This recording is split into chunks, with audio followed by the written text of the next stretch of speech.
chaque attraction se base sur une attraction un peu classique de fête foraine, on pourrait dire, mais est orientée en fonction des pratiques des uns et des autres.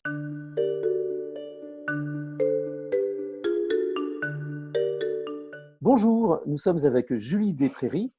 Julie Desprairies est chorégraphe. Elle a la particularité de créer des pièces in situ dans des contextes en lien avec le patrimoine et en lien avec l'architecture des lieux dans lesquels elle travaille. Nous sommes ici pour parler de la pièce, enfin le projet qui s'appelle La Foire des Prairies, qui est un projet que tu as accepté de faire dans le quartier Orgeval où nous travaillons depuis des années sur un rapport avec les habitants qui s'appelle les familiarités. En effet, le manège m'a invité à décliner ce projet de fête foraine chorégraphique dans un quartier, en fait c'est à Reims, hein, mais simplement qui porte un nom particulier, Orgeval, et plus particulièrement place de Fermat, qui est une grande place entourée d'immeubles, très vivante, avec des commerces, enfin on espère en tout cas qu'elle le sera. Et donc, le 5 septembre prochain, de 15h à 18h, nous donnons cette fête foraine un peu particulière,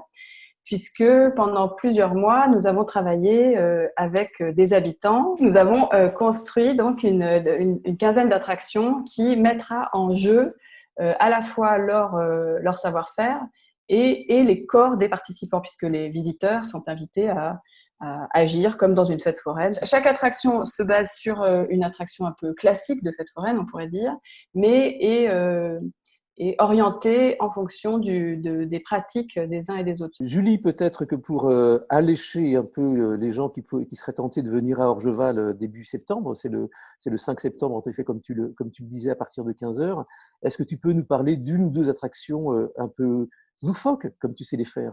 Le manège cardio, qui est donc monté avec une association de boxe de la maison de quartier, avec des postes, en fait une dizaine de postes. C'est un manège et on passe au coup de gong, on passe de poste en poste. Bon, il y a une chose très réelle de cette pratique de la boxe, puisque la personne qui encadrera ça est vraiment un animateur, plus qu'un animateur d'ailleurs, c'est vraiment un entraîneur de boxe. On a aussi des choses, à mon avis, plus, disons, plus inhabituelles. C'est une place qui est assez arborée. Et donc, on va mener une attraction sauvage de Maru, de reconnaissance des différentes essences sur la place, avec un petit jeu, enfin, les yeux fermés, etc. Mais on a aussi, ça j'aime beaucoup, une espèce de disco soupe augmentée. Donc, la disco soupe, c'est quelque chose qui existe, fabriquer une soupe avec des restes alimentaires. Mais là, on l'a travaillé avec l'association en question pour que chaque étape de la soupe, donc lavage des légumes, épluchage, découpe, etc., soit en fait un jeu forain à chaque fois d'adresse, de rapidité, etc. Donc ça risque d'être vraiment très drôle. Et à la fin, on consommera vraiment une soupe froide. Oui, il y en a une autre qui me vient à l'esprit que j'aime beaucoup, avec l'atelier d'écriture pour personnes récemment arrivées en France. Donc, et là, on a travaillé, ça c'est très chouette, sur des expressions qui mettent en jeu le corps, donc les doigts de pied en éventail, avoir le cœur sur la main, etc., qu'on a traduit, oui, en mouvement, mais enfin en geste presque illustratif, mais pas que d'ailleurs, c'est assez abstrait. Et on écrit avec eux une petite phrase dansée, finalement, qui fait dérouler ces différentes expressions. On a aussi travaillé avec du patois marnais, puisque eux-mêmes travaillent sur des ateliers d'écriture là-dessus, etc. Et les gens devront, en fait, eux, ils vont danser la phrase, ce qui est quand même assez audacieux de leur part, puisqu'ils sont en train de danser vraiment au milieu de leur quartier, quoi. Donc, ils dansent cette phrase qui est formée des différentes expressions. Et le public est chargé de retrouver dans quel ordre, avec une petite tablette, quoi, dans quel ordre les expressions ont été données. Peut-être tu peux nous dire ce que cette crise a changé dans la manière, ou pas d'ailleurs, hein, dans la manière d'exercer ton métier de chorégraphe. Il y a presque plutôt quelque chose de l'ordre de l'affirmation plus grande de ma manière de faire.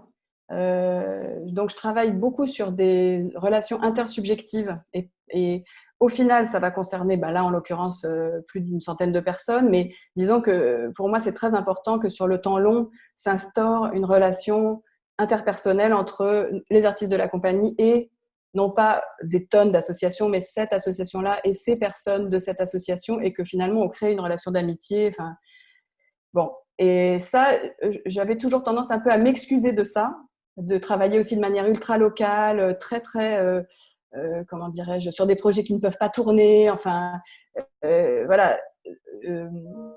Toutes ces caractéristiques, disons, de mon travail trouvent par hasard, certains, vraiment une forme d'actualité avec toutes les contraintes qu'on est obligé de respecter, en particulier que les relations, enfin que les répétitions, par exemple, ne se passent pas sur des plateaux. Ben, moi, je suis jamais enfermée. Là, on est avec des groupes dehors, etc. Donc, finalement, ça donne une espèce de crédibilité, on pourrait dire, à mon mode de travail qui est assez réjouissante. Donc, peut-être pour moi, la suite, ce serait d'affirmer encore plus cette façon de travailler.